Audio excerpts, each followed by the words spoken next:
Welcome, everybody, to another Advancing Consciousness podcast. Today is episode 19, and we're going to look at something very interesting and something that you may have observed and probably noticed and never really questioned. Poverty is manufactured. So stay tuned as we play with that topic.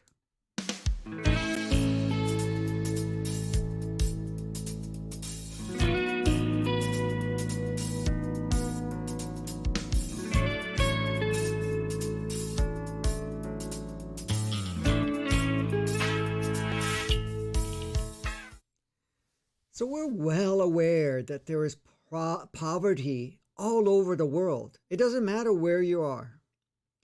You can be in a developed country like the Americas, but then there's so many other developed countries all over the world. And we look at it and say, wow, they have advanced in many, many ways, and they're using a lot of different things, and they can provide quite a bit for humanity. But at the same time, there's poverty. Poverty everywhere. There's homelessness. There's lack that is experienced. Now, some people look at it and say, okay, the lack is manufactured in a sense where people create their own reality. Absolutely. That is true. We create our own reality. However, what is that reality all about? Why does it even exist? Yeah, I understand the inverted matrix where everything works backwards, inverted 3D, 2D that we're kind of unraveling ourselves from. But at the same time, why have we supported, manufactured the whole idea of poverty? Because when you really look at it, does it really make any sense to have that available or even as an option for us to play with? Yes, of course, every option is available for us to utilize. That's for sure. There's no shortage on that. But why would we plug in the whole idea of poverty and then experience it? Is it possible that many of the role players that play poverty is in one way have chosen that to enhance the opportunity for us to come to the recognition that we are not, focused or even online with oneness, that in fact that we have created separations and polarities, that in some way that we still believe that is necessary? Have we collectively agreed that there's not enough to go around, that in some way that poverty is a requirement or is a natural fact, or that in some way, it is something that we cannot control? It's very interesting when you look at it. Because, from a bigger observation, yes, every experience is an experience, and we have full freedom to create what we choose to experience. However, the mass amount of the population on the planet is living under the banner of poverty, not having enough, and so forth. Now, I've heard from gurus, I've heard some others that, the thing is, if they apply themselves and they work hard, or they, go into a state where they imagine prosperity and so forth, that they wouldn't be dealing with poverty. Well, let's take a look at that. If we looked at the world under the operating system that we have applied and utilized for 10,000 years, where everyone has to do something to earn, say, called a living, or earn themselves out of poverty, or the fact that in some way they have to apply themselves, sacrifice, give their reality away or their life away to some degree to apply this idea of money so that they're not in poverty. Imagine looking at this whole idea that this made-up, manufactured idea of money and the power we've given to it is the answer out of poverty. is the answer and solution to live in one polarity or another. It's a very interesting concept that we've, agreed to play with, but what are we doing now? Are we transmuting it? Are we dissolving it? And when I say poverty is manufactured, it is actually manufactured. We have to create it. We have to set up the rules, the construct, and the systems to support it one way or another. If we asked everyone from a collective perspective, are you choosing absolutely for the most part, in every way possible, to continue to support poverty or lack or scarcity or anything of that nature? You will get a resounding no. Because in poverty, as much as we have a massive amount of freedom in any experience, it does impede and it does take over a lot of our energy and focus in what we call survival, struggle, or anything of that nature. So when we look at poverty manufactured, we had to come up with rules from a collective perspective, from whatever narrative that was used, came up with a set of rules. And the rules are the only one that can benefit at this point in time is ones that do and play the game this way. But not everybody can play the game this way. And that's the other part of the rules, the other part of the manufacturing. Now, if everybody was buying into the concept of work, into creating something, then is it even feasible? Is it even feasible under the banner of the monetary system, under the control structures of certain individuals or groups of experienced authorities or whatever has been applied, self-directed or otherwise, that we can actually have a complete state of flourishing under those rules, under those guidance, under those banners? It makes you wonder, but can it? Not really. It's not possible. It's not possible as long as we are adhering to those rules, as long as money is the driving force, as long as what we need to be productive or anything of that nature is the driving force. Because look at it. We already are impacting the planet and all sentient beings, including every single human on the planet, on some of our actions, some of our focus, and what we are doing, which we call careers or manufactured job ideas. And I'm not saying just manufacturing, all types of jobs.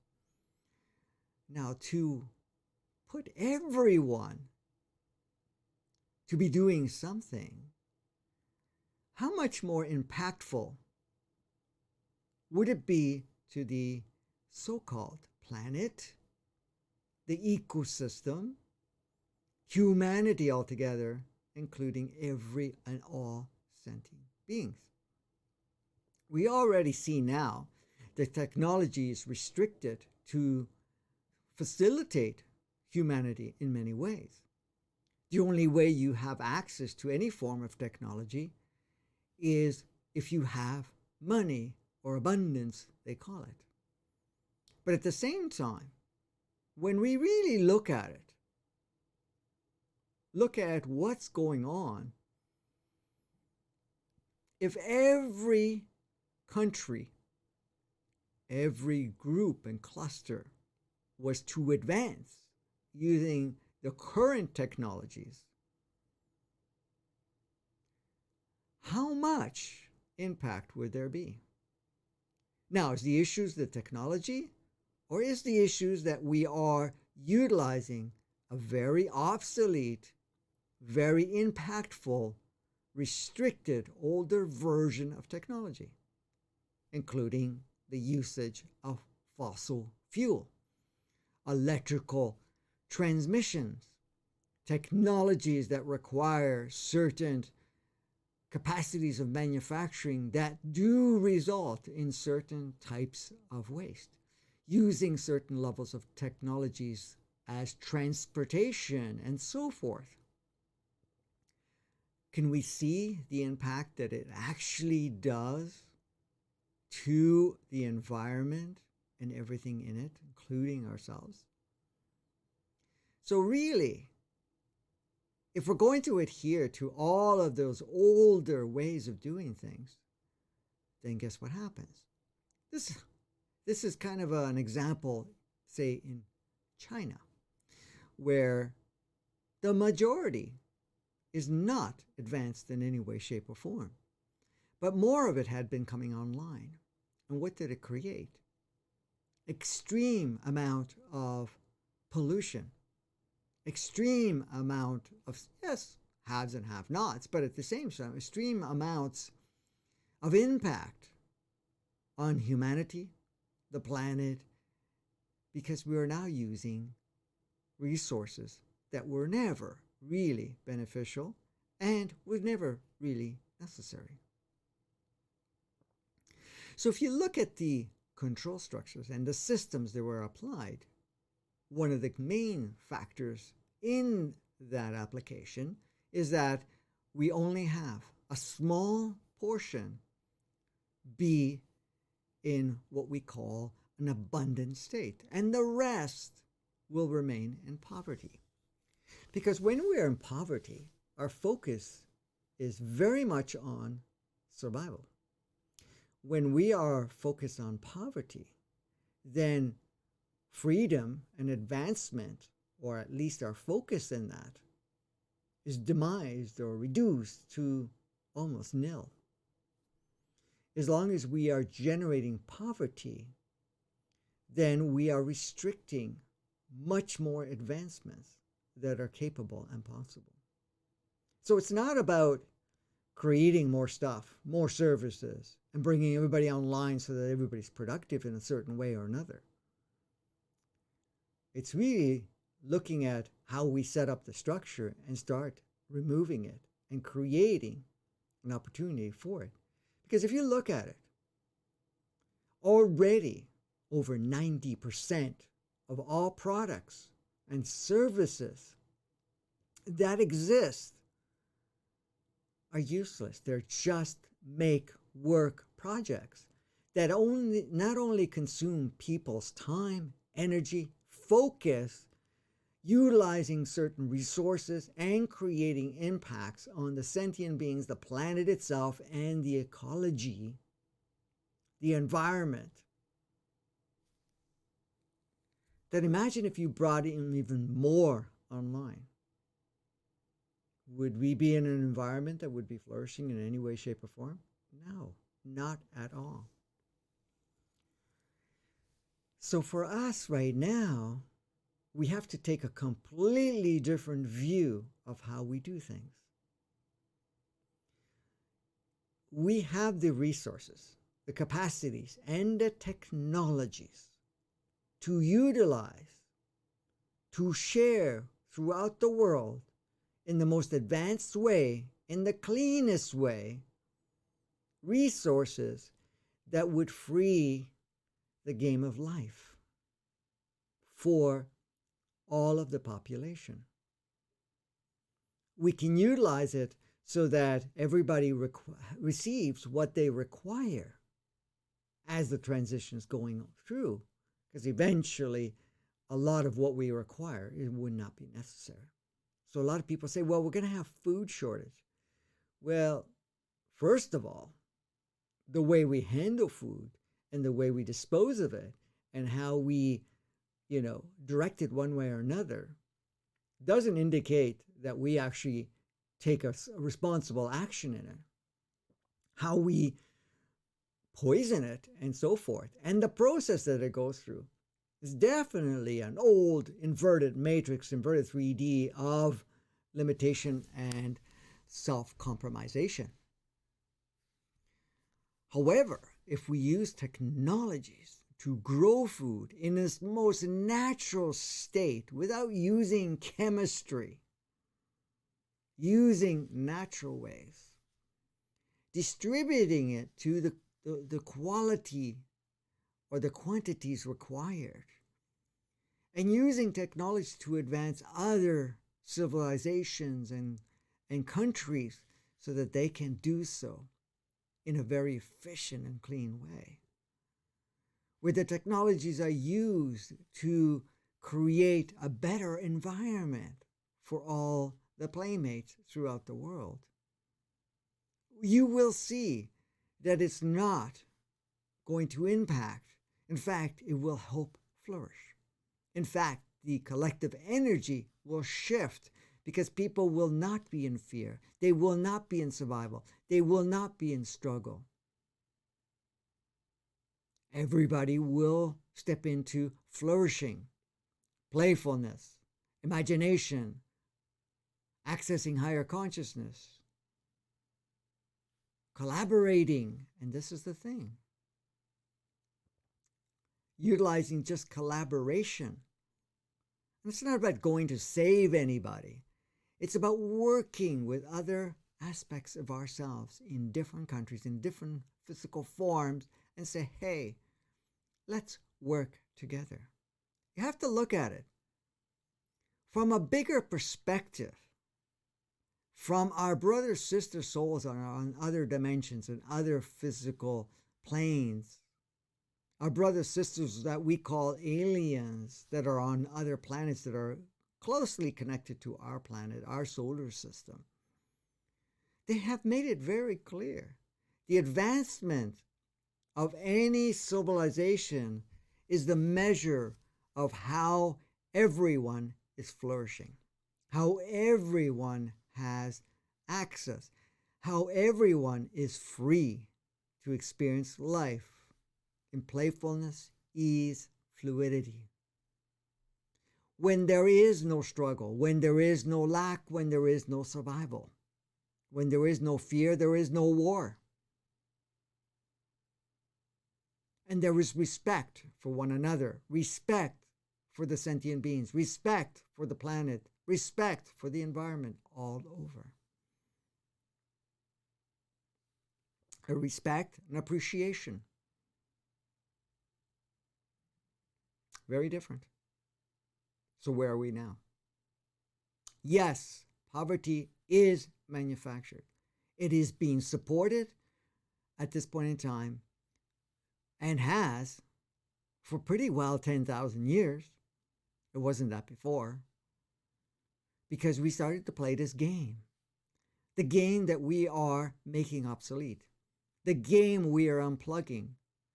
It's the part of all the constructs that created an inverted matrix, an inverted world, an inverted 3D, 2D state of being. Haves and have-nots, right, wrong, good, bad, victim, victimizer, suffering, and the thing is, let's take it one step further just to look at it, just to put things into context.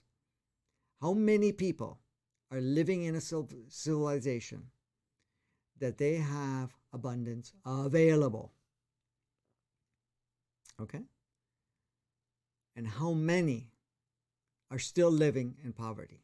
You take advanced civilizations with advanced technologies, and I'm talking about advanced old technologies that never really harmonized with anything else, but it was part of the game. Look at how many people living in the West, living in other countries that have developed in some way or another, and the mass amount, basically the largest amount by far, is living in poverty, is struggling. Is it because of their effort of not, going out and getting a job or taking 2 or 3 jobs or finding a better career or something of that nature? That's the lie, that story that we've given ourselves. But is it true? No, because that's not how it works. It never has worked that way. We've supported the game, and it's great. We've taken on sides or whatever it is. Yes, there's an empowerment where we create our own reality. But part of the creating of the reality is changing the collective reality and the games and rules and so forth and the authorities and the experts and the leaders and whatever else that we put in place. We got to drop the idea that it has to be one way only, using older technologies, older ways of doing things, older ways of seeing things, and judgment and comparison of each other.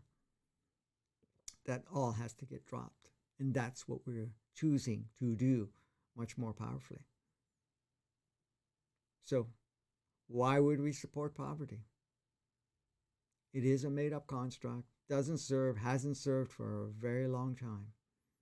And when it did serve, it was just an experience. That's all. Do you think we may have enriched ourselves immensely at this point with that experience, with that energy? So, now that you understand that poverty is manufactured, it can be completely reversed. We can drop all of these restrictions that we've created for ourselves. All of these harnessing and hanging on to older ways of doing things, older beliefs, which were all inverted 3D, inverted 2D, inverted matrix concept. Letting go of old ways of utilizing resources, and even dropping the need to have certain resources like mining gold and silver and so forth. Yes, we can mine it, we could use it as it's absolutely necessary to enhance our technologies, not for monetary systems or hoarding or saying that this is, the way the game is, that we need to have resources to back up the currency or even have the whole idea of currency. Especially if money is all made up anyways, which it is. We can make tons of it. We can keep printing. We can keep plugging in digital computers and sharing it. But does that actually provide us freedom? Definitely, it's time to look at things completely different. And we know this. And we have the capabilities. We even have the know-how. We just are going through this shifting process of letting go what we've attached, defined, and labeled for ourselves collectively.